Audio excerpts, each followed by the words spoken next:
कुमारी, PG college Narsinghpur में assistant professor इतिहास के रूप में पदस्थ हूँ।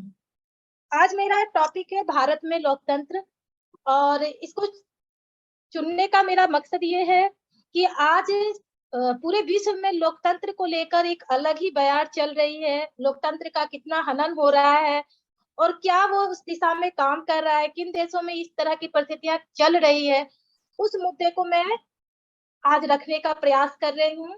और आशा करती हूँ कि आप सभी लोगों को कुछ नया सुनने को मिलेगा और क्या चुनौतियां हैं, किस तरह की परेशानियां हमें इस लोकतंत्र के लिए, सफल लोकतंत्र के लिए हमें किस तरह की परेशानी को फेस करना पड़ रहा है, उसके बारे में आज चर्चा करूंगी। सर्वप्रथम मैं एसआरएफ फाउंडेशन के को धन्यवाद ज्ञापित करती हूँ। उन्होंने मुझे इस ज्वलंत मुद्दे पर अपनी बात रखने का एक प्लेटफॉर्म प्रदान किया।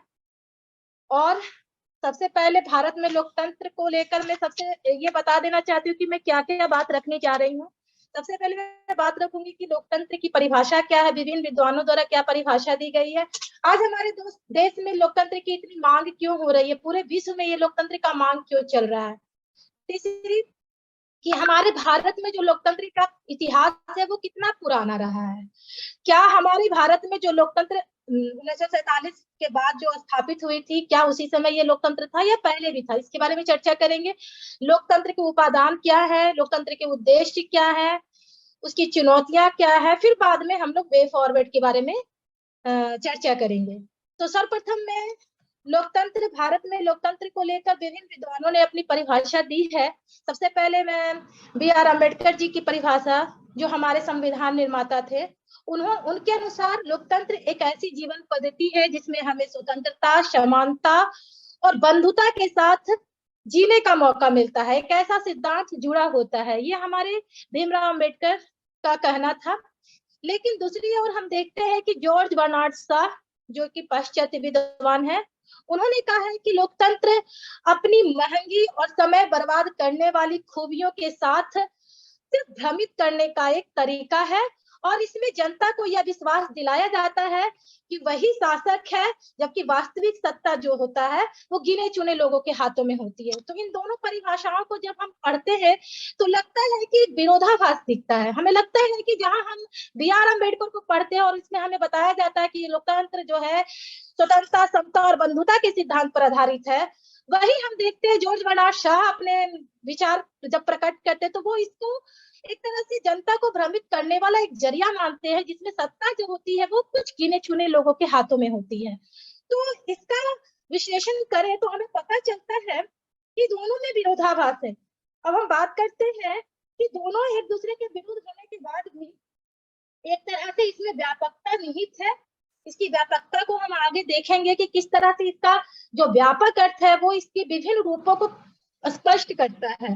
तो लोकतंत्र जो शब्द है वो अंग्रेजी के शब्द डेमोक्रेसी से बना है, और इसकी उत्पत्ति जो है वो ग्रीक मूल शब्द का डेमोस और क्रेशिया से हुई है। डेमोस का अर्थ होता है जनसाधारण और क्रेशी का अर्थ होता है साधन, शासन, जनता का शासन इसके द्वारा किया जाता है। ये मूल शब्द है जिसको हम लिटरल मीनिंग बोल सकते हैं। इसके अलावा आज हमारे देश में, पूरे विश्व में लोकतंत्र को लेकर एक मांग सी उठ गई है। क्यों ऐसा हो रहा है? कुछ ऐसी विशेषताएं होगी जो हमारे पूरे विश्व में लोकतंत्र को लेकर एक बयार चल रही है कि हम किस तरह से लोकतंत्र को अपने देश में स्थापित कर सकते हैं। तो कौन सी ऐसी विशेषता है, आज हमारा करंट सिनारियो इसको लेकर क्या कह रहा है, इसकी बात करेंगे। तो अफ्रीका और पश्चिम के देशों, पश्चिम एशिया के अनेक देशों में लोकतंत्र की मांग उठी है, और एक दशक में हम देखे हैं, पिछले एक दशक में बहुत सारी ऐसी क्रांतियां, बहुत सारे ऐसे आंदोलन और विद्रोह हुए हैं कई देशों में, कई मुल्कों में, जहां लोकतंत्र की स्थापना के प्रयास किए जा रहे हैं। हम ट्यूनीशिया की जैस्मिन क्रांति के बाद देखते हैं कि Iraq, Kuwait, Jordan, Libya, Algeria जैसे देशों में एक राजनीतिक बदलाव का माहौल तैयार हो रहा है। वहां पर एक तरह से बात ये की जा रही है कि जो पदस्थ सत्ता है उसको हटाकर किस तरह से लोकतंत्र को स्थापित किया जाए, इसके लिए एक राजनीतिक दबाव भी बनाने का प्रयास किया जा रहा है। लोकतांत्रिक तरीके से चुनाव हो, इसके लिए प्रयास किए जा रहे हैं। और इसी आलम में हम देखते हैं कि इसका फायदा कुछ कट्टरपंथी तत्व उठा ले जाते हैं। हम अफगानिस्तान में इसको देख सकते हैं कि अफगानिस्तान में कुछ कट्टरपंथी तत्व इसका फायदा उठा लेते हैं, इस विद्रोह का, इस राजनीतिक आंदोलन का, जबकि वहां बयान चला था लोकतंत्र की स्थापना के लिए और कई बार लोकतंत्र की स्थापना को लेकर इसको ध्वस्त किया जा चुका है। हम बात करते हैं लोकतंत्र की स्थापना को लेकर, लेकिन वो आंदोलन जिस दिशा में जाता है उसको हम देखते हैं गलत दिशा में मोड़ दिया जाता है अराजक तत्वों के द्वारा, जैसा हम अफगानिस्तान में देखें। कट्टरपंथी जो तत्व है वो इस राजनीतिक अस्थिरता का लाभ उठाकर अपनी सत्ता कायम कर लेते हैं। हम इसी तरह से देखते हैं कि नेपाल में भी बड़ा जद्दोजहद हुआ लोकतंत्र की स्थापना को लेकर। वहां राजशाही के खिलाफ सड़कों पर जनता उतर आई और एक नई लहर उठी। 2008 को हम भूल नहीं सकते हैं, जब नेपाल में इस तरह का सत्ता का बदलाव देखने को मिला। आप लोगों को सबको पता होगा कि 2008 में नेपाल में क्या हुआ था, वो दिल दहलाने वाली घटना हम लोग भूल नहीं सकते हैं। तो लोकतंत्र की स्थापना के लिए जो जद्दोजहद लड़ा गया, किया गया, लेकिन आज भी हम देखते हैं नेपाल में संवैधानिक लड़ाई लड़ी जा रही है। एक नए संविधान के निर्माण के लिए आज भी वहां पर गाहे बेगाहे बदलाव हो रहे हैं। उसी प्रकार हम देखते हैं म्यांमार में भी कि पहले से ज्यादा राजनीतिक स्थिरता चूंकि आई है, लेकिन रोहिंग्या मामले को लेकर वहां भी हम देखते हैं कि उसकी आलोचना की जाती है। यदि सच्चे रूप में लोकतंत्र की स्थापना है इन देशों में, आज भी ये राज एक अदद राज, लोकतांत्रिक राज्य की स्थापना के लिए वो ऐसे एक अदद लोकतांत्रिक राज्य की स्थापना का स्वप्न देखते हैं, जिससे वो अपनी सारी इच्छाओं को पूरा कर सके। जैसे विश्व के अन्य देशों में लोकतंत्र को लेकर जिस तरह की बातें चलती है, जिस तरह के अधिकार मिले हुए हैं, वो देश तरसते हैं उसके लिए, और इसलिए वहां पर क्रांतियां होती है, विद्रोह होते हैं, राजनीतिक दबाव होता है और बहुत सारी सत्ताएं अपदस्थ हो जाती हैं। तो क्या उन देशों में ये चीजें हुई है? जैसा कि ट्यूनीशिया में हमने बात की, जॉर्डन की बात की, लीबिया की बात की, अल्जीरिया की बात की, वहां भी इसी तरह के दबाव हुए। लेकिन क्या सही में इराक, कुवैत, ईरान, इन सब देशों में ये चीजें हुई है?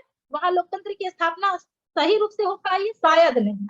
तो इसको लेकर इतना कौतूहल इसलिए है क्योंकि लोकतंत्र में इतनी सारी विशेषताएं मौजूद है जो जनता को अपने नागरिक अधिकार से रूबरू कराती है। बहुत सारे ऐसे विशेषताएं हमें लोकतांत्रिक देश में मिलता है जो हमारे भारत देश में है। और इसी को मद्देनजर 2007 में हम देखते हैं कि यूएनए को द्वारा अंतर्राष्ट्रीय लोकतंत्र दिवस मनाने की घोषणा की गई। एक चीज और मैं बताना चाहती हूँ कि कई लोगों में ये मतभिन्नता होती है, कई मतभेद होते हैं कि लोकतंत्र और गणराज्य एक ही है, लेकिन दोनों में बहुत ही स्पष्ट अंतर है। लोकतंत्र जनता का शासन है, जबकि गणराज्य शब्द जो कि फ्रांस के से आया है, फ्रांस से ये शब्द आया है, जिसमें राज्य का जो मुखिया होता है राज्य का, वो अनुवांशिक नहीं होकर, अनुवांशिकता के सिद्धांत पर नहीं। जैसे पहले हम देखते थे कि राजतंत्र होता था, जो उसमें मेन मुखिया होता था वो राजतंत्र का होता था, अनुवांशिक राजा होता था। लेकिन गणराज्य शब्द में हम पाते हैं कि राज्य का जो मुखिया है वो अनुवांशिक राजा या रानी नहीं होती थी, बल्कि एक निर्वाचित व्यक्ति होता है। गणराज्य में हम ये पाते हैं। तो राज्य के औपचारिक प्रमुख जो होते हैं, अर्थात हम देखते हैं भारत के राष्ट्रपति को, तो उनका भी जो नियुक्ति होता है वो चुनाव प्रक्रिया के द्वारा 5 साल के लिए होता है ना। जबकि जो कार्यकारी शक्तियां हैं वो प्रधानमंत्री में निहित होती है। तो गणराज्य का अर्थ ही है कि राज्य का जो प्रमुख है, राष्ट्र का जो प्रमुख है, वो अनुवांशिक राजा या रानी ना होकर सामान्य व्यक्ति होता है जिसका निर्वाचन होता है। ये है गणराज्य का मतलब। लोकतंत्र और गणराज्य में ये बेसिक अंतर है। उसी तरह से हम देखते हैं कि भारत की शासन प्रणाली लोकतांत्रिक है। भारत की जनता अपनी मुखिया का चुनाव करती है और यहाँ के प्रत्येक नागरिक को वोट देने का अधिकार है। अपनी इच्छा से वो नेताओं का चयन करते हैं। ये लोकतंत्र की एक प्रमुख विशेषता है। अब हम वो वैसे देश की बात करते हैं जो गणराज्य तो है लेकिन वो लोकतंत्र नहीं है। यानी वहां पे जो राज्य का प्रमुख होता है वो अनुवांशिक राजा या रानी नहीं होते हैं, बल्कि चुने हुए प्रतिनिधि होते हैं। जैसे हर गणराज्य जो है लोकतांत्रिक हो ये आवश्यक नहीं है। जैसे हम देख सकते हैं तानाशाही रूप में हिटलर का राज्य देख सकते हैं, हिटलर का नाजीवाद, मुसोलिनी का फासिस्टवाद। पाकिस्तान और कई अन्य देशों में जो फौजी तानाशाही शासन था। चीन में जैसे सोवियत संघ में साम्यवादी तानाशाही की स्थापना की गई। ये सारे जो देश थे इनमें गणतंत्र है, लेकिन हम देखते हैं वहां लोकतंत्र नहीं है, वहां तानाशाही था। तो हर गणराज्य जो है लोकतंत्र हो ये मुमकिन नहीं है, क्योंकि उनका राष्ट्राध्यक्ष कौन था? एक सामान्य व्यक्ति था। उसी प्रकार इन राज्यों में लोकतांत्रिक चुनाव नहीं हुए, गणराज्य तो थे, इसका प्रमुख जो है राजा रानी ना होकर, जैसे इटली का मुसोलिनी जो था, जर्मनी का जो हिटलर था, ये जो थे कोई राजा रानी का प्रतिनिधित्व नहीं करते थे, लेकिन ये गणतंत्र बने बने लेकिन लोकतांत्रिक की जो प्रक्रिया होती वो नहीं थे, वो तानाशाह थे। तो इसमें क्या होता है, चुनाव नहीं होते हैं, जनता को दबाया जाता है, उनकी इच्छाओं का कोई मान्य नहीं होता है, जनता की इच्छा से शासन नहीं चलता है। जैसे पाकिस्तान, चीन, अफ्रीका के अधिकतम देशों में हम देखते हैं, ईरान, बर्मा, दक्षिण अमेरिका, ये सारे देश इसी तरह से चल रहे हैं। अब हम बात करते हैं कि भारत में लोकतंत्र का इतिहास क्या रहा। क्या भारत में जो लोकतंत्र है, जब भी हम भारत में लोकतंत्र की बात करें तो हम सिर्फ भारत को लेकर नहीं चल सकते, हम उसी के समानांतर, भारत के समानांतर विश्व में क्या हो रहा था उसकी भी चर्चा करेंगे, तब हम भारत के लोकतंत्र को बहुत ही अच्छी तरह से समझ पाएंगे। भारत में हम जानते हैं कि महाजनपद काल से लेकर मौर्य काल और मुगल काल के बाद भी हम देखते हैं कि कई शासकों ने शासन किया, और उनमें से सभी शासक के पास अपनी अलग शैली थी शासन करने की। 1947 के बाद अंग्रेजों से जब हम मुक्त हुए तो अपनी वैश्विक स्वतंत्रता हमें मिली और हम लोगों ने एक लोकतांत्रिक राष्ट्र की स्थापना पर बल दिया। उस समय भारत के जो लोग थे, हम देखते हैं कि अंग्रेजों के अत्याचार से काफी त्रस्त थे, और भारत में ऐसी मांग उठी कि अब जनता का शासन वहां होना चाहिए, इसलिए अंग्रेजों से मुक्ति मिली हमें, और पहली बार जनता को वोट का अधिकार मिला, वो अपनी सरकार खुद चुन सकती थी। मध्य युग में हम देखते हैं 12वीं और 13वीं सदी से ही राजतंत्र विरोधी आंदोलन और जन संप्रभु के बीच देखे गए, क्योंकि उस समय भी राजतंत्र के विरोध में आंदोलन चल रहे थे, क्योंकि गाहे बेगाहे ये आवाज उठती रहती थी कि हमारे देश में कैसे लोकतंत्र की स्थापना हो। तो इस दिशा में काम किया जा रहा था, तो इसका इतिहास भी पुराना है। यूरोप में हम देखें तो इस आंदोलन में हम देखते हैं कि धार्मिक स्वतंत्रता पर जोर दिया गया, राजा को सीमित, राजा की जो शक्ति थी, जिसको दैवीय अधिकार के सिद्धांतों के आधार पर बहुत सारी शक्ति मिली थी, उसको सीमित करने का प्रयास किया गया। तो लोकतंत्र के वर्तमान स्वरूप को स्थिर करने में हम देखते हैं अंतरराष्ट्रीय रूप से वैश्विक स्तर पर 4 क्रांतियों ने महत्वपूर्ण योगदान दिया था। पहले 1688 की इंग्लैंड की गौरवपूर्ण क्रांति या रक्तहीन क्रांति भी बोल सकते हैं। दूसरा 1776 की अमेरिकी क्रांति, तीसरा 1789 की फ्रांसीसी क्रांति, और 19वीं सदी की औद्योगिक क्रांति। ये 4 क्रांतियों ने मिलकर लोकतंत्र का एक नींव डाला था। लोकतंत्र की जो नींव है इन 4 क्रांतियों की देन मानी जा सकती है। इंग्लैंड की गौरवपूर्ण क्रांति ने यह निश्चित किया कि प्रशासकीय नीति और राज विधियों की पृष्ठभूमि में संसद की स्वीकृति होनी ही चाहिए, बिना संसद की स्वीकृति से कुछ नहीं किया जा सकता है। ऐसा हम देखते 1688 की गौरवपूर्ण क्रांति में एक तरह की अवधारणा स्थापित हुई। उसी प्रकार अमेरिकी क्रांति में भी हम देखते हैं कि लोक प्रभुत्व के सिद्धांत का पोषण किया। फ्रांसीसी क्रांति ने स्वतंत्रता, समानता और बंधुता के सिद्धांत को शक्ति दी। उसी तरह से औद्योगिक क्रांति ने लोकतंत्र के सिद्धांत को आर्थिक क्षेत्र में प्रयुक्त करने की प्रेरणा दी कि आर्थिक क्षेत्र में भी हमें महत्वपूर्ण अधिकार समान रूप से प्राप्त है। ये एक तरह के लोकतंत्र के बीज देखे जा सकते हैं इन क्रांतियों के अंदर। अब हम बात करते हैं कि लोकतंत्र जिसकी बात हम इतने जोर शोर से कर रहे हैं, उसके प्रकार कितने हैं? 2 प्रकार हैं, एक होता है प्रत्यक्ष लोकतंत्र, दूसरा अप्रत्यक्ष लोकतंत्र। वह शासन व्यवस्था जिसमें जनता प्रत्यक्ष रूप से, नागरिक प्रत्यक्ष रूप से राजकार्य के संपादन में भाग लेते हैं, वो प्रत्यक्ष लोकतंत्र कहलाती है। और इस प्रकार के लोकतंत्र में हम देखते हैं कि लोकहित के जो कार्य है उसको वरीयता दिया जाता है। जनता के साथ सत्ता जो है विचार विमर्श करने के पश्चात ही कोई निर्णय लेती है।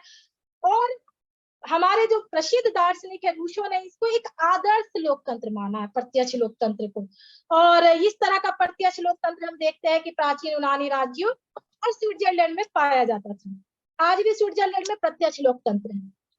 आजकल हम देखते हैं अप्रत्यक्ष लोकतंत्र का ही ज्यादा बोलबाला है। अप्रत्यक्ष लोकतंत्र को ज्यादा इजी मतलब बहुत ही इजी लेवल पे हम इस शासन पद्धति को चला सकते हैं, इसलिए अधिकांश देशों में आज अप्रत्यक्ष लोकतंत्र की प्रणाली है, जिसमें जनता की भावनाओं की अभिव्यक्ति उनके प्रतिनिधि के द्वारा की जाती है, और वो जनता उन निर्वाचित प्रतिनिधियों को चुनते हैं, और वो निर्वाचित प्रतिनिधि जनता द्वारा चुनी जाती है, और वो जो प्रतिनिधि होते हैं वही कानून व्यवस्था का निर्धारण करते हैं। यानी कि हमारे जो निर्वाचित प्रतिनिधि होते हैं वो हमारी इच्छाओं को कानून के रूप में परिणत करते हैं, वो हमारी जो मांग होती है उसको संसद के पटल पर रखते हैं, और तब वो कानून बनाते हैं, कोई भी प्रक्रिया चलाते हैं। तो हम ये कह सकते हैं कि जनता स्वयं न शासन करते हुए निर्वाचित पद्धति के द्वारा चयनित शासन प्रणाली के अंतर्गत शासन करती है। तो इस प्रकार की जो व्यवस्था है उसको आधुनिक लोकतंत्र की मूल विचारधारा मान सकते हैं। इसमें भी हम देखते हैं संसदीय लोकतंत्रात्मक और अध्यक्षात्मक लोकतंत्रात्मक व्यवस्था। पहले हमने बात की दो तरह के लोकतंत्र होते हैं, एक प्रत्यक्ष लोकतंत्र, दूसरा अप्रत्यक्ष लोकतंत्र। लेकिन अप्रत्यक्ष लोकतंत्र में भी संसदीय व्यवस्था होती है और एक अध्यक्षात्मक व्यवस्था होती है। हमारे देश में हम देखते हैं भारत में संसदीय व्यवस्था का प्रचलन है, जैसे इंग्लैंड में भी है, और अमेरिका जैसे देशों में अध्यक्षात्मक शासन व्यवस्था प्रचलित है। तो संसाधनों जो व्यवस्था होती है उसके अंतर्गत निश्चित अवधि के लिए संसद सदस्यों का निर्वाचन करती है, जैसे हमारे देश में 5 साल के लिए होता है। संसद द्वारा मंत्रिमंडल का निर्माण होता है, और ये जो मंत्रिमंडल होती है वो संसद के प्रति उत्तरदायी होती है, और संसद जनता के प्रति उत्तरदायी होते हैं। अध्यक्षात्मक शासन व्यवस्था में जनता व्यवस्थापिका और कार्यकारिणी के प्रधान जो है राष्ट्रपति उनका निर्वाचन करती है, और ये दोनों जो होते हैं एक दूसरे के प्रति नहीं बल्कि सीधे और अलग अलग रूप से जनता के प्रति विधि निर्माण और प्रशासन के लिए क्रमशः उत्तरदायी होते हैं। तो इस शासन व्यवस्था के अंतर्गत हमने देखा कि राष्ट्र का प्रधान राष्ट्रपति ही वास्तविक प्रमुख होता है, जबकि हमारे देश में वास्तविक प्रमुख प्रधानमंत्री होते हैं। इस प्रकार लोकतंत्र में समस्त शासन व्यवस्था का जो स्वरूप है वो जन सहमति पर आधारित मर्यादित सत्ता के आधार पर व्यवस्थित होता है। तो हम बात करते हैं भारत में लोकतंत्र का जो प्राचीन इतिहास है वो कैसा रहा है। तो ऐतिहासिक दृष्टि से बात करें तो भारत में लोकतंत्रात्मक शासन व्यवस्था प्रणाली का जो आरंभ है पूर्व वैदिक काल से ही था। ऐसा नहीं है कि हम आजादी के बाद 1947 के बाद हमारे जो संविधान निर्माता है उन्होंने लोकतंत्र की स्थापना की। इसका जो बीज है, किसी भी अच्छी प्रणाली जो हम देखते हैं उसका बीज पहले बोया रहता है, उसका परिष्कृत रूप हम देखते हैं। तो पूर्व वैदिक काल से ही हम देखते थे कि इसका जो लोकतांत्रात्मक पद्धति का बीज मौजूद था। प्राचीन काल के जो हमारे साहित्य हैं उसमें भी लोकतांत्रिक व्यवस्था विद्यमान थी, जैसे प्राचीन साहित्य, सिक्कों और अभिलेखों में हम इसकी व्यवस्था देखते हैं। विदेशी यात्री और विद्वानों ने भी इसकी चर्चा अपने यात्रा वृत्तांत में और ग्रंथों में की है। और जैसे हम आज देखते हैं कि संसद की व्यवस्था थी, उस समय प्राचीन समय में परिषदों का निर्माण किया जाता था जो हमारी संसदीय प्रणाली से मिलती जुलती थी। गणराज या संघ की नीतियों का संचालन जो है उस समय इन्हीं परिषदों के द्वारा होता था। जो आज हम संसद के द्वारा देखते हैं उस समय परिषद किया करती थी, और इनके सदस्यों की संख्या विशाल होती थी। ये नहीं कि छोटी मोटी संख्या से ये अपने शासन संचालित करते थे। प्राचीन काल में भी ऐसा नहीं होता था, वो बड़ी संख्या में मंत्रिमंडल में इस तरह के सदस्य होते थे जो विभिन्न तरह के विभागीय कार्यों को संपादित करते थे। उस समय के सबसे प्रसिद्ध गणराज्य जो थे वो लिच्छवी थे। इसकी केंद्रीय परिषद में 7700 सदस्य थे, 7707 सदस्य थे, और ये वही योधे की जो केंद्रीय परिषद थी उसमें 5000 सदस्य थे। और इनका भी अधिवेशन आज हम देखते हैं संसद में भी अधिवेशन नियमित रूप से होने चाहिए, ऐसे प्रावधान है। उस समय भी नियमित रूप से अधिवेशन होते थे ताकि जनता की बातों को रखा जाए। वर्तमान में गणतंत्रात्मक जो व्यवस्था आजकल की तरह ये शासन एवं शासन के अन्य पदाधिकारियों के लिए जो हम देखते हैं निर्वाचन की प्रणाली थी, उस समय भी निर्वाचन की प्रणाली थी। जो व्यक्ति योग्य होता था, जिसके अंदर वो गुण होते थे, उसके आधार पर चुनाव होता था। हालांकि चुनाव की प्रक्रिया जो आज हम देखते हैं वो उस समय की प्रक्रिया से थोड़ी भिन्न मान सकते हैं। तो सभी नागरिकों को उस समय वोट देने का अधिकार नहीं था, उसके कुछ क्राइटेरिया उस समय मौजूद थे। उसी तरह से जब हम ऋग्वेद पढ़ते हैं, कौटिल्य के जो साहित्य है, कौटिल्य ने जो ग्रंथ लिखे हैं, उसमें इन चुनाव पद्धतियों के बारे में पढ़ते हैं। परंतु उसमें वोट डालने का जो अधिकार है उस पर रोशनी नहीं डाला गया। कुछ कम व्यक्तियों को ही वोट डालने का अधिकार रहा होगा उस समय, लेकिन गणतंत्रात्मक व्यवस्था, लोकतंत्रात्मक व्यवस्था उस समय भी मौजूद थी।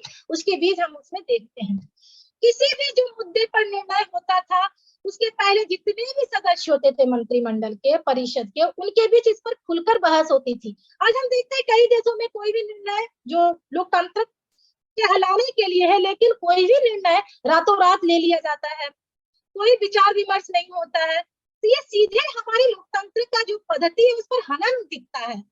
तो जब हमारी प्राचीन शासन पद्धति में जब इस तरह की व्यवस्था मौजूद थी, तो आज हम आधुनिक काल में हैं और हमारे पास बहुत सारे अधिकार है, फिर भी हमारे अधिकारों का हनन की होता है। हमारे प्रतिनिधि जो होते हैं रातों रात कोई डिसीजन लेते हैं, तो ये लोकतांत्रिक व्यवस्था का हनन हम मांग सकते हैं। कैसे भी पिछले 2-4 सालों का हम काल देखे, भारत का भी देख ले, तो इस तरह की हमें प्रक्रिया देखने में मिलती है कि सभी के साथ विचार विमर्श करना चाहिए, पक्ष और विपक्ष के साथ विचार विमर्श करके ही कोई निर्णय लिया जा सकता है। लेकिन आज इसका हनन हो रहा है। इसके पीछे ये दिखता है कि लोकतंत्रात्मक पद्धति का जो विशेषता था वो धूमिल हो रहा है। हमारे देश में भी हो रही है, कई अन्य देशों में भी हो रहा है, और ऐसा लगता है कि क्या हम सही में लोकतांत्रिक देश में जी रहे हैं। सही गलत सभी पर बहस होना, ये एक तरह का हमारे लोकतंत्र की विशेषता है, और विपक्ष इसके लिए मजबूत हो, ये चीजें भी बहुत ज्यादा मायने रखती है। और सर्वसम्मति से जो निर्णय लिया जाता है वही लोकतंत्रात्मक शासन पद्धति की विशेषता है। सबकी सहमति अगर नहीं हो तो वो बहुमत नहीं माना जाता था। उस समय भी ये प्रक्रिया अपनाई जाती थी, स्वतंत्र मतलब प्राचीन काल में भी अपनाई जाती थी, और इसके लिए वोटिंग का सहारा लेना पड़ता था उस समय। तो तत्कालीन समय में जो वोट दिया जाता था उसको छंद कहा जाता था। आज हम जो निर्वाचन आयुक्त देखते हैं, उस समय भी चुनाव की देखरेख के लिए एक निर्वाचन आयुक्त होता था जिसको सलाहकार ग्राहक कहते थे। और ये 3 प्रकार से वोट देते थे। हमारे जो परिषद के सदस्य 3 प्रकार के वोट देते थे। एक गुप्त रूप से होता था जिसको गूढ़क कहते थे। ये अपना मतदान गुप्त रूप से लिखकर उस व्यक्ति का, जिसमें वोट देने वाले व्यक्ति का नाम नहीं होता था, वो गुप्त रूप से अपना वोट डालते थे। दूसरा होता है विवृतक, यानी प्रकट रूप से वो अपना वोट डालते थे और सबके सामने खुले रूप से अपने विचार कि मैं इसका समर्थन करता हूँ या करती हूँ। तीसरा संकर्ण जलपद, यानी शलाका ग्राहक, यानी निर्वाचन आयुक्त आज के संदर्भ में उनके कान में चुपके से जाकर कि मैं इसका समर्थन करता हूँ। इस तरह से ये पूरी प्रक्रिया चुनाव में वोट डालने की होती थी।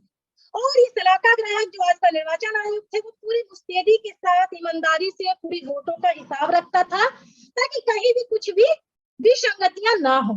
तो इस तरह से हम देखते हैं कि प्राचीन काल में हमारे देश में गौरवशाली लोकतंत्रीय प्रणाली मौजूद थी, और शासन व्यवस्था के संचालन हेतु अनेक मंत्रालय भी हम देखते हैं। उत्तम गुण और योग्यता जिनमें हम देखते थे, उसके आधार पर मंत्रालय उन्हें दिए जाते थे। कुछ प्रमुख मंत्रालय की चर्चा कर दूं। उस समय औद्योगिक और शिल्प संबंधी विभाग था, विदेश विभाग था, जनगणना था, क्रय विक्रय के निर्णयों का निर्धारण करने वाला विभाग था, और आज भी हम इन विभागों को देख ही सकते हैं अलग अलग रूप में। अब हम जो आज मंत्रिमंडल देखते हैं, हमें लगता है ये नया शब्द होगा, नहीं। मंत्रिमंडल का जो उल्लेख है हम देखते हैं उस समय अर्थशास्त्र, हमारी जो मनुस्मृति, शुक्र नीति, महाभारत, इन सारे ग्रंथों में भी हमें ये मिलता है। उसी तरह से यजुर्वेद जो हमारा है, जो ब्राह्मण ग्रंथ है, उसमें उन्हें रत्नी कहा गया है। महाभारत के अनुसार हम पाते हैं, जब महाभारत पढ़ते हैं तो उसमें मंत्रिमंडल में सदस्यों की संख्या 6 निर्धारित की गई, जबकि मनुस्मृति में मंत्रिमंडल में सदस्य संख्या 7 से 8 निर्धारित की गई है। शुक्र नीति में इसकी संख्या 10 निर्धारित की गई है। तो मंत्रिमंडल के सदस्य कितने हो, आज भी एक मंत्रिमंडल के सदस्य कितने हैं, इसमें भी कुछ प्रतिशत होता है, 7, 10 या 15% होता है।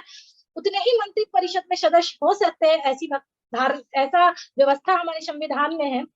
इनके कार्य क्या होते थे, जैसे कि आज हम देखते हैं गृह मंत्री, रक्षा मंत्री, उसी तरह से वहां भी होते थे। पुरोहित होते थे, यह राजा का गुरु होता था, और राजनीति और धर्म में यह उस व्यक्ति को सलाह देता था।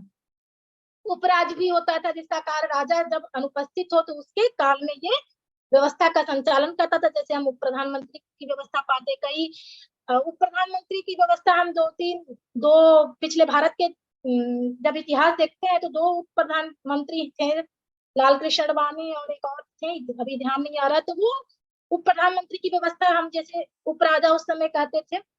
उसी तरह से प्रधान अथवा प्रधानमंत्री मंत्रिमंडल का सबसे महत्वपूर्ण सदस्य था और वह सभी विभागों का देखभाल करता था। सचिव, सेक्रेटरी वर्तमान में रक्षा मंत्री की तरह ही इसका काम राज्य की सुरक्षा करना था। जैसे हम रक्षा मंत्री का उस समय सचिव था। सुमंत्र जो होता था राज्य की आय व्यय का हिसाब रखता था और इसको चाणक्य के काल में यानी मौर्य काल में हम समाहर्ता के रूप में जानते हैं। आमत्य का प्रमुख कार्य राज्य की जो प्राकृतिक संसाधन है उसका नियमन करना था। दूत जो है वर्तमान काल की इंटेलिजेंसी की तरह दूत का कार्य गुप्तचर विभाग को संगठित करना था। तो ये सारे जो विभाग थे वो संवेदनशील विभाग थे। जैसे आज 3-4 विभाग बहुत संवेदनशील माने जाते हैं, उस समय भी ये विभाग जो थे संवेदनशील माने जाते। तो इन सारी बातों पर चर्चा करने का मेरा इरादा ये है कि उस समय भी ये बातें मौजूद थी, यानी लोकतंत्रात्मक व्यवस्था उस समय भी हमारे प्राचीन भारत में मौजूद थी। इसके अलावा भी कई विभाग थे, इतना ही नहीं, वर्तमान काल की तरह ही पंचायती व्यवस्था का भी उल्लेख उस समय हम देखते हैं। शासन की मूल इकाई गाँव में निवास करती थी और प्रत्येक गांव में ग्राम सभा होती थी। हम देखते हैं देश की आजादी के बाद ग्राम पंचायत की जो अवधारणा आई 92-93 में आई और महात्मा गांधी ने भरसक प्रयास किया कि पंचायती अवधारणा आए, पंचायती व्यवस्था की अवधारणा आए। तुरंत हम देखते हैं उसके बाद नहीं आया था। स्वतंत्रता के तुरंत बाद संविधान लागू होने के बाद पंचायती व्यवस्था लागू नहीं की गई थी, लेकिन पंचायती व्यवस्था के चिन्ह हम प्राचीन भारत में देखते हैं। उसी तरह से गांव की प्रशासन व्यवस्था, न्याय व्यवस्था से लेकर गांव के प्रत्येक लोक कल्याणकारी राज्य को लेकर वो अंजाम देती थी अपने कार्य को और इनका काम था गांव की समस्या की प्रत्येक समस्या का निपटारा करना, आर्थिक उन्नति, रक्षा का कार्य करना, समुन्नत शासन व्यवस्था करना, एक आदर्श गांव की व्यवस्था करना। जैसे आज हमारे प्रधानमंत्री मोदी जी आदर्श ग्राम कुछ गांव को गोद लेने के बारे में बात करते हैं। जब वो पहली बार सत्ता में आए तो उन्होंने इस तरह की व्यवस्था की थी, तो शायद वो उन्हीं से प्रेरित लगता है मुझे। तो ग्राम सभा के प्रमुख को ग्रामनी कहा जाता था। सारा राज्य छोटी छोटी शासन की इकाइयों में बटी थी और प्रत्येक शासन की इकाइयां अपने कार्यों को मुस्तैदी रूप से करती थी। समस्त राज्य की शासन सत्ता एक सभा के अधीन थी, जिनके सदस्य उन शासन इकाइयों के प्रधान होते थे। एक निश्चित काल के लिए सबका एक मुख्य या अथवा अध्यक्ष निर्वाचित होता था। उसी तरह से हम जो ये व्यवस्था देख रहे हैं, कई लोगों का मत है कि ये हमारी जो यूनान की व्यवस्था थी, जैसे एथेंस में क्लाइस्थेनिस के संविधान से मिलती है और वहां सभा में युवा और बूढ़े हर उम्र के लोग होते थे और उनकी बैठक में एक भवन होता था जिसको सभागार कहते थे। तो कई विद्वानों का मत है कि ये उससे प्रेरित प्रतीत होता है, लेकिन हमारी जो गणतंत्रात्मक व्यवस्था थी, लोकतंत्रात्मक व्यवस्था थी, बहुत ही प्राचीन थी। एक प्राचीन उल्लेख मिलता है जिसमें अपराधी जो है, जो भी व्यक्ति अपराध करता था तो उनको विचारार्थ जो है पहले एक अधिकारी के पास ले जाया जाता था जिसको कि विनिश्चय मानव महामात्र कहते थे। अगर वो अपराध नहीं करता है तो उसको मुक्त कर सकता था पर दंड नहीं दे सकता था। निरपराध जो व्यक्ति था उसे, अगर वो अपराधी है तो उसे फिर अपने से ऊंचे न्यायालय में भेज दिया जाता था, जैसे हम आज देखते हैं। और इस तरह से हम देखते हैं कि अभियुक्त को 6 उच्च न्यायालयों के सम्मुख उपस्थित होना पड़ता था, तब जाके उनका जो है दंड दिया जाता था। केवल राजा ही दंड दे सकता था। तो इस तरह के हम देखते हैं कि आज जो पद्धति हम देखते हैं, इसके ऊपर ये, इसके ऊपर ये, इसके ऊपर ये, तो व्यवस्था प्राचीन समय में भी मौजूद थी। आज हम उन्हीं से प्रेरणा लेकर अपने कार्य को कर रहे हैं। देश में कई गणराज्य मौजूद थे, लेकिन मौर्य साम्राज्य का जब उदय हुआ तो इन गणराज्यों का पतन हो गया। लेकिन मौर्य साम्राज्य के पतन के बाद भी हम देखते हैं कुछ नए लोकतांत्रिक राज्यों ने जन्म लिया, जिसमें योद्धा, मानव, अर्जुनियन ये प्रमुख थे। भारतवर्ष में जो प्रमुख गणराज्य है उनकी अगर बात करें तो 600 सदी ईस्वी पूर्व से लेकर 4वीं सदी ईस्वी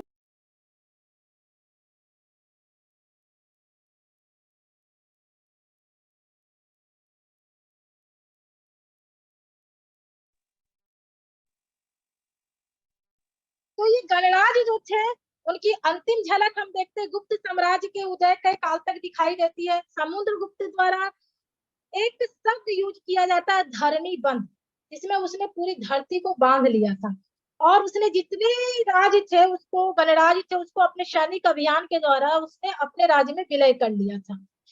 तो इससे भी लगता है कि गणतंत्रात्मक पद्धति जो गणराज्य थे उनको हानि पहुंची थी। भारतीय इतिहास में हम देखते हैं कि वैदिक युग में जनों और गणों की प्रतिनिधि संस्थाएं थी, विधत थी, सभा थी, समिति थी। ये सारे गणतंत्रात्मक पद्धति को इंगित करती है और इनके बीच हमेशा गणतंत्रात्मक और राजतंत्रात्मक परंपराओं को लेकर संघर्ष होता रहता था। गणराज नृप राज की ओर यानी राजा उसका प्रमुख बने और नृप राज गणराज में बदलते रहे आने वाले कालों में, ये हम देखते हैं। उसी तरह से महाभारत युग में भी हम देखते हैं कि अंधक वृषणों का संग गणराज था और साम्राज्यों की प्रतिद्वंदिता चलती रहती थी। और हम देखते हैं कि भगवान कृष्ण ने महाभारत की राजनीति को किस तरह से मोड़ दिया था। पाणिनि के काल में, पाणिनि का काल जैसा कि हम मानते हैं ईसा पूर्व 5वीं और 7वीं सदी का काल है, उस समय भी जितना समय का सारा जो वाहिक देश था, वाहिक देश मतलब पंजाब और सिंध के जो प्रदेश थे, वो सारे गणराज्यों से भरे थे। और महावीर और बुद्ध ने ना केवल यांत्रिकों मतलब साकियों को अमर कर दिया, वरन भारतीय इतिहास की जो काया थी उसको भी पलट कर रख दी। उनके समय में उत्तर पूर्वी भारतीय गणराज्यों का प्रधान क्षेत्र था लिच्छवी, विदेश, साक्य, मल्ल, कोलिय, बुली, भाग, ये सारे प्रदेश थे। उसके अलावा लिच्छवी अपनी शक्ति और प्रतिष्ठा से हमेशा मगध जैसे शक्तिशाली जो महाजनपद था उसके लिए हमेशा रोड़ा बने, उसके लिए हमेशा चुनौती के रूप में रहे। उसी तरह से हम देखते हैं वज्जी संघ बहुत ही महत्वपूर्ण संघ था और उन्होंने 8 गणराज्यों को मिला के ये बना था वज्जी संघ। अजात शत्रु उस समय मगध का शासक था, उसने अपने एक मंत्री या वर्षाकार उसको भेजकर उसने पूछना चाहा कि आखिर इन गणराज्यों को हम अपने अंदर कैसे लें, इनको जितना तो बड़ा मुश्किल है क्यों। तब भगवान बुद्ध ने अपने शिष्य आनंद से कहा था उस समय कि अगर हो सके तो भगवान बुद्ध के आप जब पढ़ोगे लोकतांत्रिक प्राचीन इतिहास को, ये सारी घटनाएं उसमें पढ़ते समय एक तरह से रोचकता आएगी कि भगवान बुद्ध भी कितने अच्छे तरह से राजनीति को उस समय समझ रहे थे जब अजातशत्रु शासन कर रहा था। और बच्ची को जितने के लिए उसने अपने एक कूटनीतिकार जो थे वर्षकार को भेजा कि किस तरह से इसको जीता जाए, अगर हो सके तो भगवान बुद्ध से भी इसकी सलाह लिया जाए। तो उन्होंने अप्रत्यक्ष प्रत्यक्ष रूप से कभी भाग नहीं लेते थे भगवान, तो उन्होंने अप्रत्यक्ष रूप से आनंद को उत्तर दिया कि जब तक भी अधिवेशनों में यानी बच्ची जब तक किसी भी अधिवेशन में एक मन से बैठेंगे, एक मन से उठेंगे, एक मन से संघ का कार्य करेंगे और कभी भी पूर्व प्रतिष्ठित व्यवस्था के विरोध में नियम निर्माण नहीं करेंगे, पूर्व नियम के नियमों के विरोध में नव नियमों की अभिसृष्टि नहीं करेंगे और जब तक वे अतीत काल में प्रस्थापित बच्चियों की संस्थाओं और उनके सिद्धांतों के अनुसार कार्य करते रहेंगे, तब तक वे बच्ची अहर्ता और गुरुजनों का सम्मान करते हैं। इसका मतलब क्या हुआ, उनका कहना था कि ये सारे जो नियम जब वो उल्लंघन करेंगे तभी वो उस पर आक्रमण करके उसको अपने राज में मिला सकता है। कौन? अजातशत्रु। तो वो ऐसा इंगित करते हैं आनंद को। उनकी मंत्रणा को जब तक वे भक्ति पूर्वक सुनेंगे, जब तक बच्ची प्रदेश की नारियां और कन्याएं शक्ति और अपचार से व्यवस्था के विरुद्ध व्यसन का साधन नहीं अपना लेंगे, जब तक वे बच्ची चैत्यों के प्रति श्रद्धा और भक्ति रखेंगे, जब तक वे अपने अहर्तों की रक्षा करेंगे, जब तक हे आनंद बच्चियों का उत्कर्ष निश्चित है। ये दिखाता है कि बच्चियों में जो एकता थी, जो संगठन था, उसको तोड़ जब तक हम लोग नहीं तोड़ पाएंगे उन नियमों को, तब तक उन पर अधिकार करना मुश्किल है, अपकर्ष उनका असंभव प्रतीत है। तो इन ये गणराज जब थे, बच्ची गणराज जब तक इन नियमों का पालन किए वे सफल हुए, लेकिन जब तक उन्होंने इन नियमों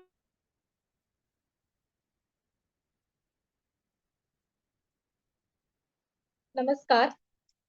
कल मैंने लोकतंत्र के बारे में काफी कुछ बताया था कि भारतीय लोकतंत्र क्या है, लोकतंत्र की परिभाषा क्या है, उसका इतिहास क्या रहा है, भारतीय लोकतंत्र कहाँ तक सफल रहा, उसकी भी थोड़ी सी चर्चा मैंने की थी। आज मैं बात करूंगी लोकतंत्र के उपादान के बारे में, यानी कि आधुनिक युग में लोकतंत्र के आदर्श को कार्य रूप में परिणत करने के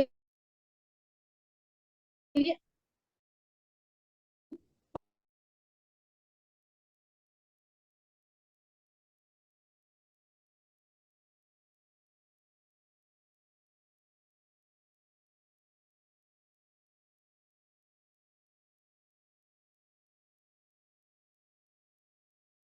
परिवर्तन, जनमत संग्रह जैसी प्रत्यक्ष जनवादी प्रणालियों का अपनाने, स्वशासन का विस्तार, स्वतंत्र एवं निष्पक्ष न्यायालयों की स्थापना, विचार, भाषण, मुद्रण तथा आस्था को स्वतंत्रता को मान्यता, बलवाद के स्थान पर सतत वाद विवाद के और तर्क पद्धति द्वारा आपसी संघर्षों को समाधान की प्रक्रिया जो है, ये सारे लोकतंत्र के उपाय।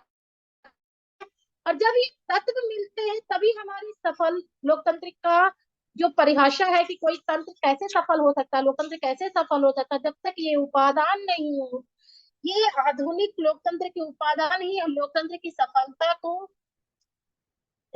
एक निर्धारित करता है कि हमारा लोकतंत्र कितना सफल है। और जिन देशों में ये लोग उपादान जो है सक्रिय रूप से भूमिका निभाता है वो सफल लोकतंत्र कहलाता है।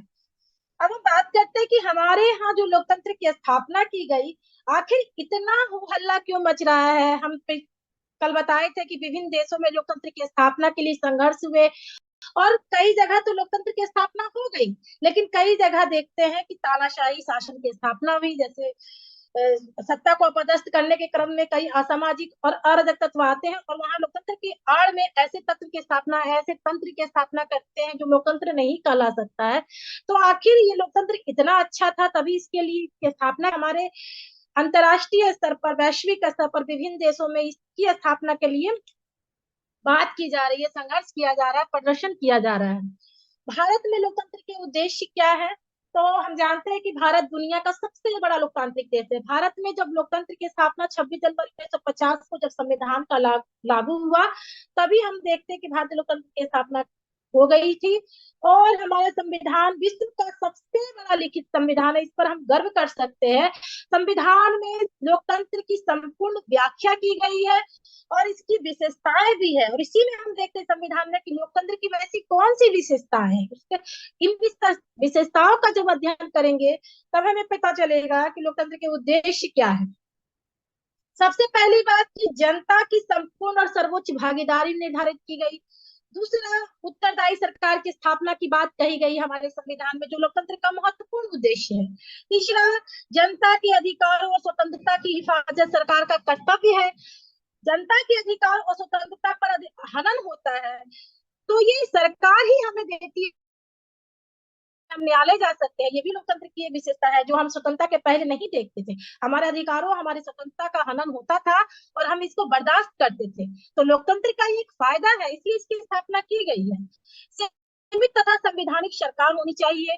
भारत को एक लोकतांत्रिक गणराज्य बनाने के लिए सभी नागरिकों को समानता, स्वतंत्रता और न्याय का वादा भी निर्धारित किया गया है। निष्पक्ष और आवधिक चुनाव, यानी कि बिना किसी पक्ष के समय से, जैसे भारत में 5 साल में चुनाव होते हैं, चुनाव निर्धारित किया गया है। वयस्क मताधिकार, सरकार के निर्णयों में सलाह, दबाव तथा जनमत द्वारा जनता का हिस्सा, जनता के द्वारा चुने हुए प्रतिनिधि सरकार की स्थापना, निष्पक्ष न्यायालय। हम देखते हैं न्यायालय की स्थापना भी कई देशों में न्यायालय सरकार के पक्ष में भी निर्णय देना शुरू कर देती है, जहां लोकतंत्र बहुत ज्यादा प्रखर रूप से हम नहीं देख पाते। लेकिन भारत में अगर सरकारें अपनी हद से ज्यादा कुछ करती है तो न्यायालय सक्रिय होता है, उसको हम न्यायिक सक्रियता के रूप में जानते हैं। कानून के शासन की बात की गई है क्योंकि कानून से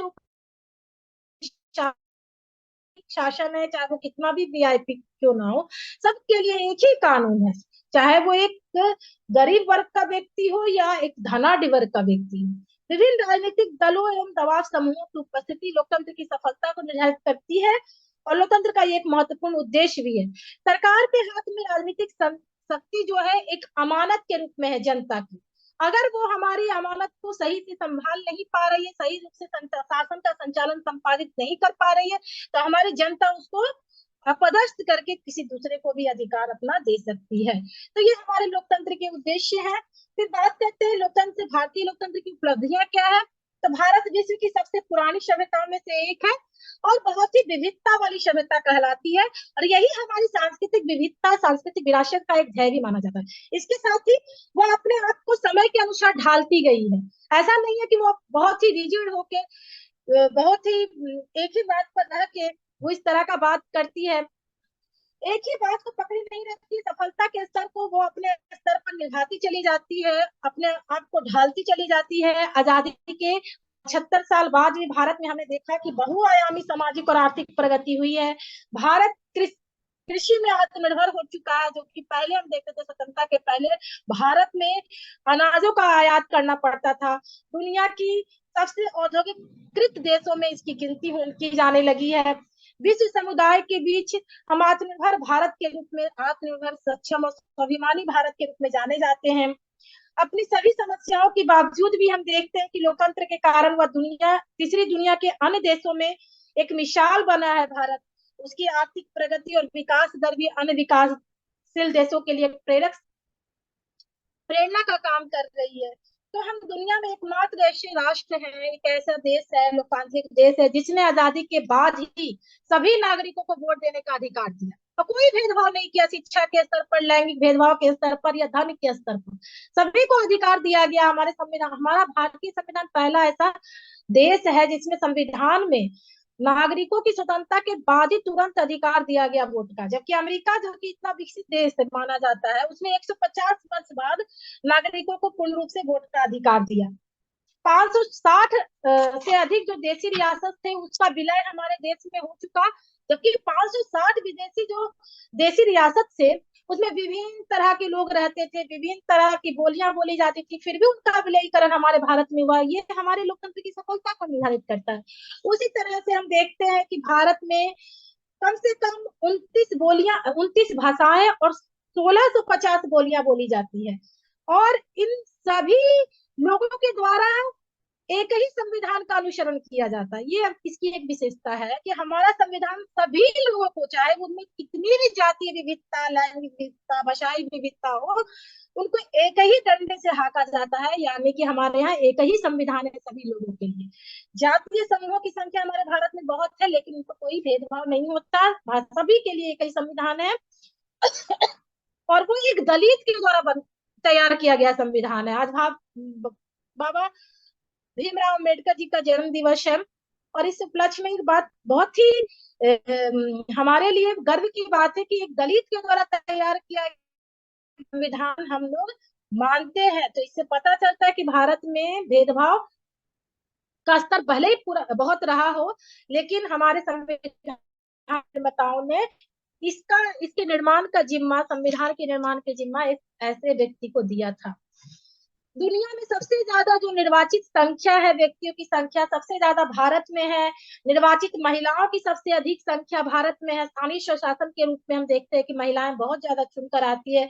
स्वदेशी परमाणु तकनीक विकसित करने में भी भारत बहुत महत्वपूर्ण देश माना जाता है। यद्यपि उसको हमने देखा कि जब वो विकास कर रहा था तो विभिन्न देशों के द्वारा उसको बहिष्कार करना पड़ा, लेकिन भारत को अपनी तकनीक पर, अपनी स्वदेशी तकनीक पर इतना ज्यादा भरोसा था कि वो उन सारी चुनौतियों को हराता चला गया, और बहुत ही कम लागत में हम देखते हैं कि परमाणु ऊर्जा को उत्पन्न करने वाला देश बन गया।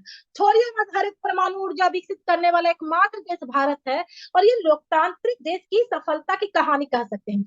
एक सफल लोकतांत्रिक देश में, एक ऐसे लोकतांत्रिक देश में ये बात संभव हो सकती है, जबकि हमारे साथ आजादी पाने वाले पाकिस्तान में ऐसा नहीं हो पाया। अंतरिक्ष में वाणिज्यिक उपग्रह सबसे कम कीमत में लॉन्च करने वाला देश भारत है। भारत परमाणु पनडुब्बी लॉन्च करने वाले 5 देश है विश्व में, उसमें भारत भी एक है। चांद और मंगल पर मानव रहित मिशन भेजने वाले 5 देशों में भारत एक है। एल्यूमिनियम, सीमेंट, उर्वरक और इस्पात का सबसे कम लागत का निर्माण करने वाला भारत है। तेजी से बढ़ते दूरसंचार बाजार में भी भारत अपना पैर पसार रहा है। दुनिया में सबसे कम लागत पर सुपर कंप्यूटर का निर्माण करने वाला भारत है। सबसे कम लागत में उच्च गुणवत्ता करने वाला शल्य चिकित्सा नेत्रों का करने वाला सबसे कम कीमत में भारत है। सबसे कम लागत में इस तरह का तकनीकी उपलब्धि हासिल करने वाला भारत देश है। इसरो की उपलब्धियां किससे छुपी है? उसी तरह से सबसे बड़ी तेल रिफाइनरी की क्षमता लगभग 70 मीट्रिक टन, वो हमारे भारत में है। विश्व का सबसे बड़ा दुग्ध सहकारी संस्था भारत है। मक्खन का सबसे बड़ा उत्पादक देश, दूध का सबसे बड़ा उत्पादक देश, सोने का सबसे बड़ा उपभोक्ता देश, संसाधित सभी हीरे का 43.90% भारत उसका उत्पादन करता है। लेन देन में सबसे बड़ा शेयर बाजार भारत है। तो बहुत सारी है पूरे दुनिया में रेल नेटवर्क जो है भारत उसमें तीसरा देश है। तो ये सारी उपलब्धियां हैं भारत की, जिसके तहत हम देख सकते हैं कि भारत एक लोकतंत्र होने के नाते इन सारी चुनौतियों का सामना करते हुए बहुत सारी सफलता अर्जित कर पाया है। भारत की मिड डे मील जो बहुत ही बड़ी दुनिया का सबसे बड़ा भोजन कार्यक्रम है। राष्ट्रीय ग्रामीण रोजगार योजना के अंतर्गत सबसे बड़ा रोजगार देने वाला भारत देश है। और इसकी एक और सामरिक क्षमता इसमें जुड़ गई है, अरिहंत नामक, जिससे भारत की शक्ति बढ़ी है सामरिक रूप से। नौसेना में इसने अत्याधुनिक शस्त्र को शामिल कर लिया और भारत को इसमें सफलता दिन पर दिन मिलती जा रही है। स्वतंत्र, निष्पक्ष और पारदर्शी अच्छे लोकतंत्र की स्थापना भारत में हो सकी है, क्योंकि भारत एक लोकतांत्रिक देश है। यहीं पर एक स्टेटमेंट है एम.एन. वेंकट चलैया जी का। उन्होंने अपनी पुस्तक में प्रस्तावना में लिखते हैं कि एक अदना सा व्यक्ति एक अदने से बूथ तक चलने और एक अदने से कागज पर पेंसिल से एक अदना सा निशान बनाकर राजनीतिक क्रांति का अग्रदूत साबित हो सकता है, ऐसा एम.एन. वेंकट चलैया ने लिखा। और उनका ये चीज जो बात है सही में बहुत मायने रखती है। भारत अपनी चुनाव प्रणाली पर भी निश्चित रूप से गर्व कर सकता है। हम देखते हैं कि हर 5 साल में चुनाव होता है और बड़ा मुस्तैदी से सत्ताधारी दल को अपदस्थ करके विपक्ष कभी काबिज होता है, कभी विपक्ष जो सत्ताधारी दलों को हटा के उस पर अपना स्थान निर्धारित करता है। तो ये हमारे यहाँ जो स्वतंत्र चुनाव प्रणाली है उससे भी ये संभव हो सका है और समय बाद निर्बाध हस्तांतरण हो सका। जबकि हम देखते हैं कि 75 के दशक में जब इंदिरा गांधी की सरकार थी तो किस तरह का माहौल बना था, और इंदिरा गांधी जो कि इतनी पॉपुलर नेता थी उसको भी अपदस्थ होना पड़ा था उस काल में। तो जनता उसका हिसाब रखती है। हमारी चुनाव प्रणाली इतनी निष्पक्ष है कि उसका कोई शान ही नहीं है पूरे विश्व में। आजादी के 75 साल बाद भारत की 1 अरब से अधिक जनसंख्या हो जाने के बाद भी हम देखते हैं कि क्या इन सारी उपलब्धियां होने के बाद भी भारत एक सफल लोकतांत्रिक देश है? शायद नहीं। हम सफलता पर गर्व कर सकते हैं, लेकिन हमें अपनी कमियों पर भी आकलन करता रहना चाहिए। आकलन इस तरह से कि हमने क्या सफलता अर्जित की उस पर तो खुश होना है, लेकिन हमें हमेशा उसी जिज्ञासा और जुनून से उन देशों को भी और देखना है जो हमसे ज्यादा सफल है। हमें उनसे प्रेरणा लेकर उस दिशा की ओर कदम बढ़ाना है। हमें उन देशों की ओर नहीं देखना है जो हमसे कम सफल है। पाकिस्तान को नहीं देखना है, पश्चिम एशिया को नहीं देखना है, अफ्रीकी राष्ट्रों को नहीं देखना है। हमें उन देशों की अपनी निगाह डालनी होगी जो सफल लोकतंत्र के रूप में बहुत ही ख्याति प्राप्त कर चुके हैं और वहां की जनता को सभी मूलभूत सुविधाएं, मूलभूत अधिकार मिल रहा है। जहां पर जनता को पूर्ण रूप से अधिकार है, मीडिया को पूर्ण रूप से अधिकार है अपनी बातों को रखने का। हमें अपने देश में भी इस तरह का माहौल पैदा करना है। तो क्या भारत सफल लोकतांत्रिक देश बन चुका है? शायद नहीं। उसके पास अभी भी कमी है। इतना इतनी सारी उपलब्धियां हासिल करने के बाद भी हम देखते हैं गरीबी उसी तरह से है, भूख से बेहाल बच्चे हम देखते हैं, कुपोषण के शिकार बच्चे देखते हैं। जहां हम देखते हैं कि एक तरह से गरीबी मुंह बाए खड़ी है, उसी तरह से बहुत सारे ऐसे धनाढ़ वर्ग है जो खाने को बर्बाद कर रहे हैं। मैंने एक कविता भी इस संदर्भ में मैं बताना चाहती हूँ। इलाहाबाद की पथ पर तोड़ती पत्थर, वह तोड़ती पत्थर, शायद सर्वेश्वर दयाल सक्सेना का पंक्ति मुझे याद आ रही है। उसमें भी वो एक असमानता दिखाई गई है। तो लोकतंत्र तब तक सफल नहीं हो सकता जब तक हमारे देश में एक भी बच्चा भूखा है, एक भी व्यक्ति अपने न्याय से, अपने अधिकारों से वंचित है। भारत का ये भारत की सरकार का ये बहुत कर्तव्य है कि वो उन जनता का पूरी तरह से ख्याल रखे, क्योंकि हम उन्हीं के उसमें हैं। तो ये तभी सफल हो सकता है जब तक हम इन बातों पर ध्यान दें। तो हमारे अंदर हमारे लोकतांत्रिक जो तंत्र है उसमें आखिर कौन सी ऐसी चुनौतियां हैं जिसके कारण से भारत एक सफल लोकतांत्रिक देश पूर्ण रूप से नहीं बन सका? सबसे पहले निरक्षरता की बात कर सकते हैं, लैंगिक भेदभाव, गरीबी, सांस्कृतिक असमानता, राजनीतिक प्रभाव, जातिवाद, सांप्रदायिकता, ये सारे जो तत्व है जिसके कारण से भारत में लोकतंत्र अब तक सफल नहीं हो सका है। क्योंकि निरक्षरता सबसे, हमने देखा कि देश में आजादी के बाद सभी लोगों को वोट देने का अधिकार मिला, और हम जानते हैं कि उस समय आजादी के बाद बहुत कम लोग साक्षर थे। फिर भी हमारे संविधान में सभी को वोट देने का अधिकार दिया गया, लेकिन निरक्षरता के कारण लोग अपने वोट के उपयोग को नहीं समझ सकते हैं। उनको किस दल को वोट करना है, किस व्यक्ति को वोट करना है, उनको ये समझ उनके अंदर विकसित होनी चाहिए। तो लोकतंत्र की सफलता तब तक नहीं हो सकती जब तक हर व्यक्ति अपने वोट के उपयोग को समझ ना पाए, अपने मत के उपयोग को समझे और विवेक और तर्कपूर्ण तरीके से वो वोट डाले, मतदान करे, तभी हम समझ सकते कि लोकतंत्र हमारा सफल है। अगर निरक्षरता होता है तो व्यक्ति बरगलाया जा सकता है और उनका वोट बेच है। दूसरा, गरीबी के कारण लोग अपने वोट बेच देते हैं। राजनीतिक दल उन लोगों के पास पहुंच बनाते हैं जहां पर उनको लगता है कि इन लोगों को खरीदा जा सकता है, उनको कुछ पैसे देकर, उनको कुछ लालच देकर उनको वोट को खरीदा जा सकता है।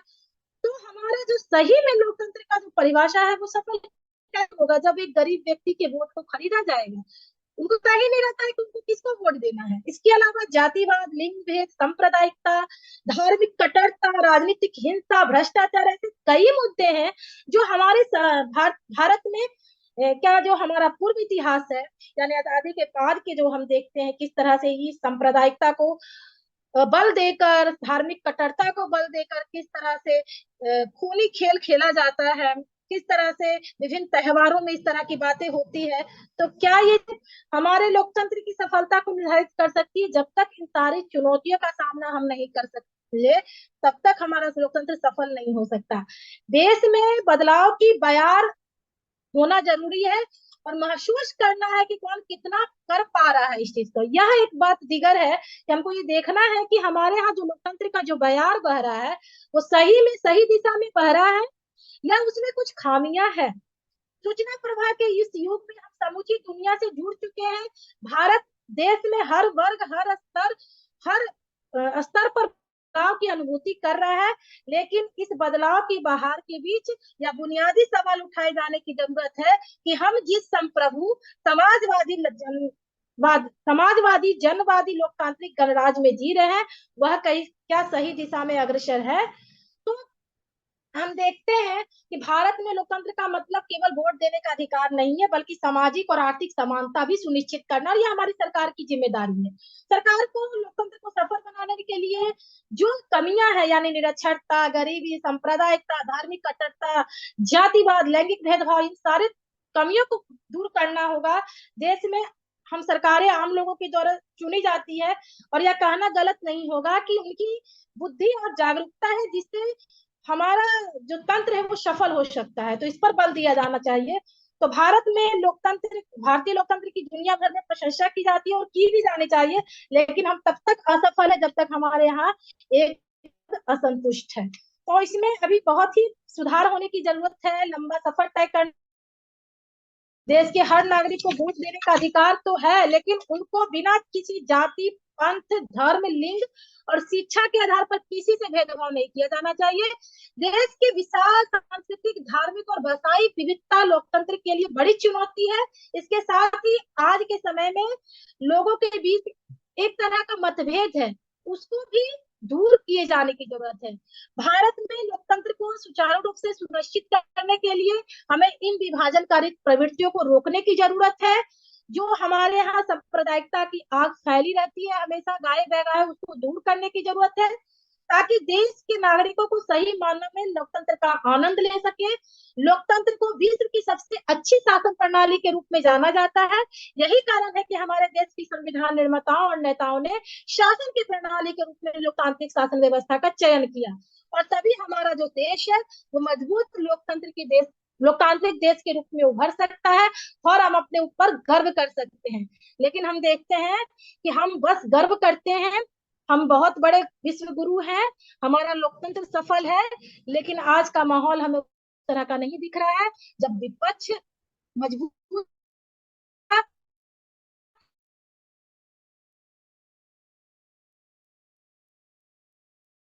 स्वतंत्र होगी तब हम सफल होते हैं। धन्यवाद।